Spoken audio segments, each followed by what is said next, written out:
John Claypool is an Episcopal minister and a professor. He once shared a story about something that happened in his childhood.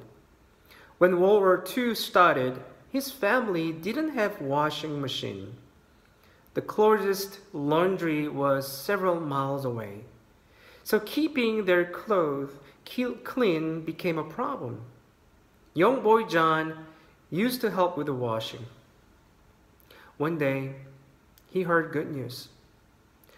One of his father's younger business associates was drafted, and he offered to let John's family use a washing machine while he was away. John was thrilled. He was so happy that he could use a washing machine in the basement. Eventually, the war ended, and his father's associate came back from the war. Of course, he took the washing machine back. John was terribly upset. He had forgotten how the machine had come to be in the basement in the first place. John's mother, being the wise woman she is, sat him down and put things in perspective for John. She said, "Wait a minute, son. You must remember that machine never belonged to us in the first place. That we ever got to use it at all was a gift. So instead of being mad at its being taken away, let's use this occasion to be grateful that we had it at all." Like John's mother, sometimes God sits us down and helps us to put things in perspective, especially when we are mad or angry. This story is a good reminder for everyone. Life is a gift.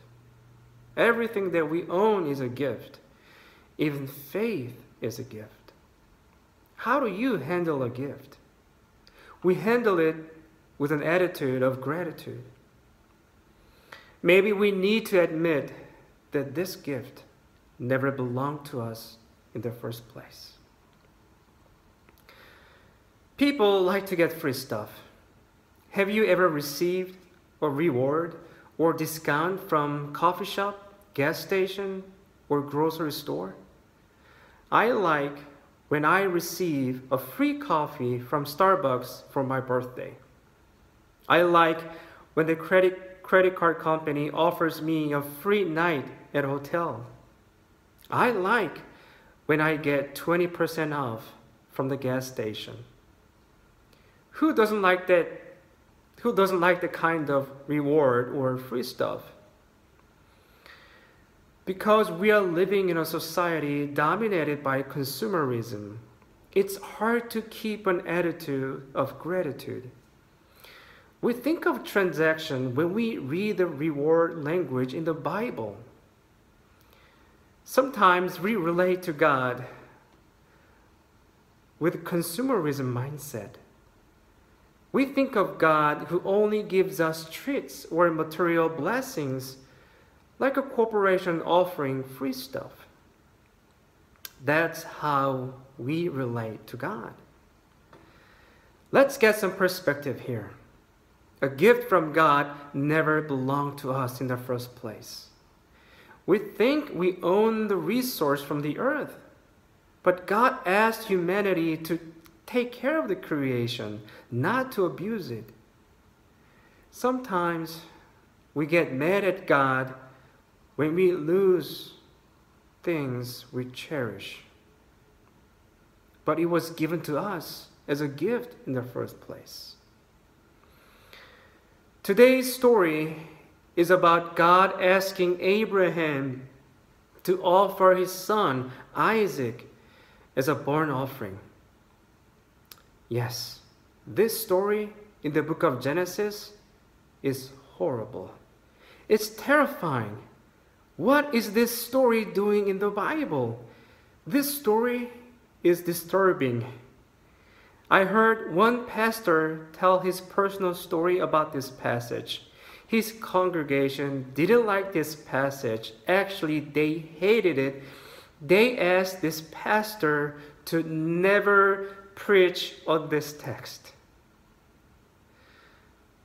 As I study this passage, I have realized that this story isn't about a divinity who demands a man's child as a sign of devotion. We need to think of God as relational, not transactional. God would never destroy life. God creates life. God enjoys it when His creation cherishes and honors relationship with Him. Ancient rabbis and ancient Christian leaders considered this story as being very important for the Israelites, especially when they lost everything. In order to understand the importance of this story, we need to put ourselves in the shoes of ancient Jews. They gave the firstborn of the flocks and the firstborn son to God. By doing so, they acknowledged that they belonged to God. Everything belonged to God. This was a principle that ancient Jews had. This was not only an Israelite's belief, this was a common belief throughout the ancient Near East. In fact, the Canaanites took it so literally that they sometimes did actually sacrifice their firstborn son to their god Moloch. This is why God warned the Israelites about this horrifying Canaanite ritual before they enter the promised land. God didn't want them to follow this.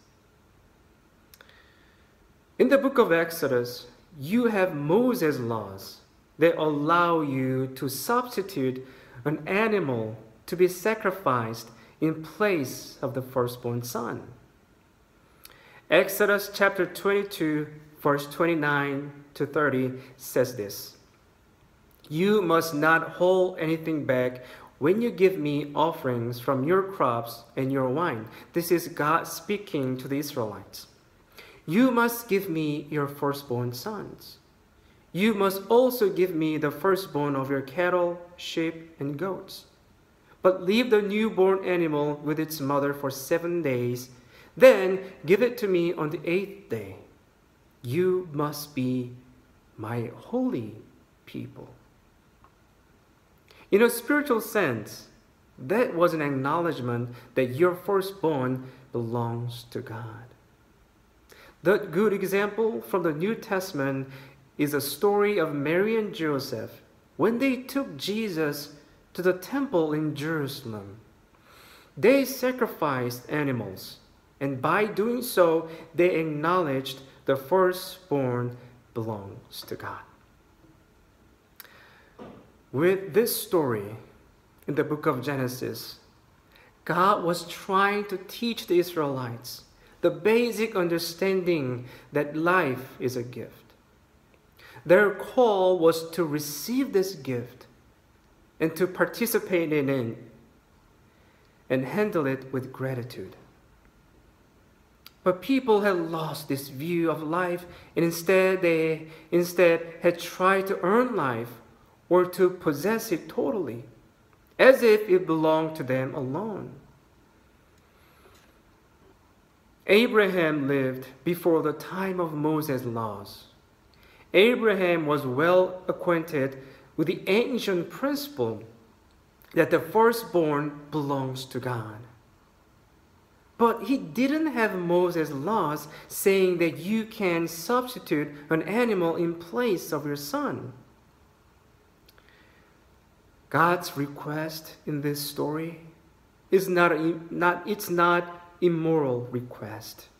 This is not about ethics. Will Abraham do something that is very difficult? Will he give up his desire to possess? That is what this story is about. God said, take your son, whom you love, and offer him as a burnt offering. Abraham loved Isaac, but he didn't hold back when God asked. He immediately took his son to the mountain. Isaac was everything to Abraham. Isaac was a miracle baby. He was a promised child. God gave Abraham a promise that God would bless the nation through his child. Isaac was everything to Abraham. What God was saying to Abraham was, put your ego on the altar. Your willingness to possess on this altar. Put everything on this altar. Life is a gift. It is not something to be earned or to be possessed, but received. Participate in, held freely in gratefulness. When you have a right perspective, you can truly enjoy relationship with God.